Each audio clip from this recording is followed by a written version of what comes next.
The initial prognosis at the hospital wasn't all good. They weren't promising us rosy pictures down the road, and they said to be prepared for the case that he may not walk again, and we had to start preparing for that. They told us to start thinking about our house at home and changes we may have to make to accommodate him.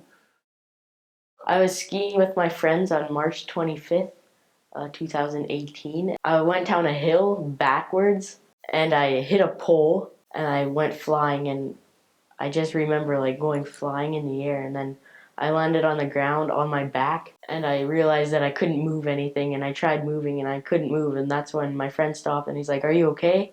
And I'm like, "No, I don't think so." It happened like the flick of a switch so quick. I was like blacking out and everything, and I'm like, "You have to call like the ambulance or something." So he got the first aid people to come. They checked me out and they said, "We're going to have to call an ambulance." An ambulance came, and I remember going down a hill on a sled, and they put me into the ambulance. We're going like super fast in the ambulance, rushing me to the hospital, and then I guess I woke up in London the next day and I had surgery. That was a life-changing experience for me. And by the time I got back to Thunder Bay, Thomas had left the hospital from Thunder Bay to London for surgery. I woke up and I couldn't move anything, and I just thought, like, how did this happen? And I was really confused. Like, they asked me where I was, and I said Thunder Bay. And they're like, "No, you're in London." And I'm like, "What?" Basically, I just sat there thinking about what happened. It was a real eye-opening experience. I didn't have a lot of time to prepare for this, so it was a very eye-opening life experience. I wasn't too happy,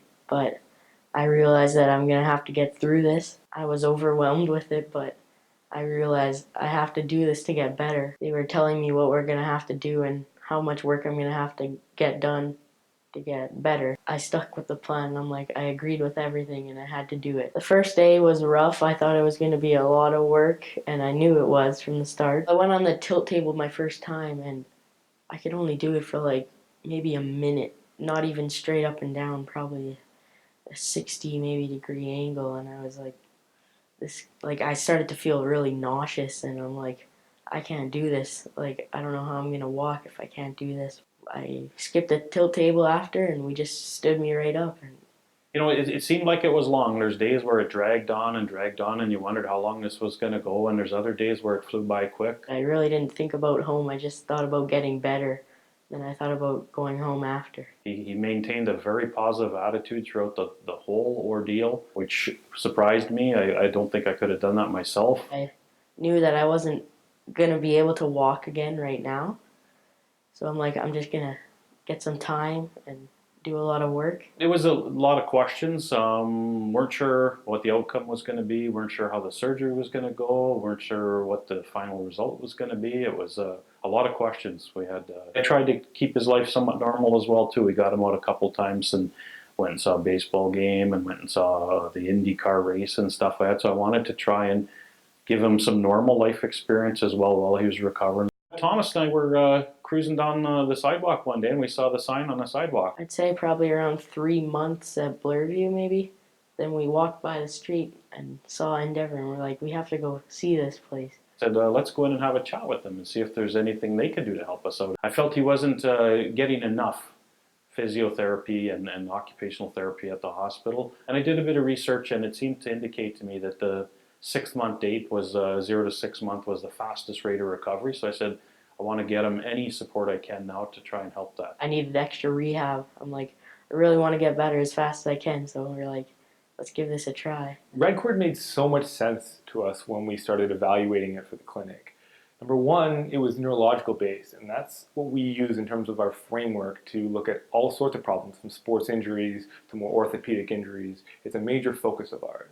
Second of all, the fact that it was body weight emphasized and there was a lot of feedback mechanisms involved really highlighted to us the value of a system that would incorporate the way you move with the way we're trying to treat you, and ultimately help people who are getting back to whatever it is in life, whether it's sports or recovering from spinal cord injuries. My first instinct was, well, I'm not necessarily a spinal cord expert, but there is a specific skill set I do have that might be helpful, especially as he looks to get back into sports and get active like he was once before. I was never going to do anything until I actually spoke to his physio back at Bloorview. I had a great conversation with her and talked about how what we did might complement what they were doing in his daily sessions in physiotherapy and occupational therapy.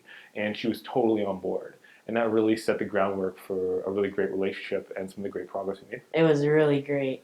We went on the red cord system, and I just noticed a big difference right away, like in my legs and how I walked. We started with an assessment. So the first thing we did was get him in, look at his range of motion, his strength, identify which things we felt were likely to improve and which there may be more difficulty in improving quickly. And what we started with was watching him walk and then jumped right into red cord. It was actually really hard work, but it worked very well. When he first came in, he was using a walker, and he was pretty good, pretty comfortable walking with it, but the biggest thing that I noticed right away is that he had difficulty moving his right ankle, a lot of control issues. So while he was able to walk without the walker, you could tell it was kind of labored. His distances were quite limited in terms of how much he could walk with a walker. There was just a general sense that there was a lot of coordination issues that needed to be resolved. I remember we finished the session with red cord, and we were just sitting on the side of the table by a red cord, and I was having a conversation with his mom, and we noticed some nice changes, and we'd even seen him walking and doing quite well, and noticing the difference, being really excited about it. But as we're having this conversation, I was mainly speaking to his mom. Thomas would get up and keep walking around in circles, and then sit back down and get up and walk around again. And he's not an antsy kid. He was just so amazed at how different it felt. It was such a cool moment, and it really gave a lot of excitement to both him and his mom, and also to us about how much red cord could actually impact him and his recovery. And I thought, wow, I just feel lighter on my feet. And I feel like I could just walk better in general. I just didn't think I needed my walker. It made me feel great. I didn't know what to say at the time. At the end of the sessions, I was just like really happy with everything that we were doing, and I knew it was helping me. We saw consistent improvements every single session. We're talking within an hour session, we would reassess a couple of times, watching him walk, getting him up and moving around. Even from repetition to repetition in terms of the exercises, we were watching massive improvements in his performance. I was just really happy. And I was like, oh, I can't believe I'm like getting on my feet again, working this out. And a few months later, I was walking. It started with him being able to walk taller and walk without a walker, and then it improved to better ankle control, better endurance. He loved it. He had told me that things felt good. He felt much better coming out of here than he did coming in. I said, you know what, keep going and go as much as we can and whenever we could to fit his other schedule, because I said, if it's going to help you, then we're going to do it. I was happy as could be, because I said I want him to get back to as much of a normal life as we could. I think there's amazing potential for kids like Thomas with spinal cord or other neurological injuries to have massive progress when it comes to using red cord. The reason for that is our ability to tailor specifically the amount of body weight that they're using, the feedback mechanisms, and also making sure that it fits really well within their entire recovery plan that's set by their own therapy team. We were getting feedback through his parents and through himself in terms of what he was doing. The feedback from their neurological team about his recovery was fantastic. Because of our expertise when it comes to red cord, their expertise when it comes to monitoring and building their progress, it's a perfect fit for us to be able to provide some of that extra rehab on top of the standardized amount that they get through the government. We wanted to see where this could go. We didn't really know for sure that we could make the kinds of improvements that we did. We just knew that by using functional movement in the suspension system that we could augment what he was already doing with his physios at Bloorview. I went home early because I was just doing better than what they thought. Back in Thunder Bay, we're settled back in the house.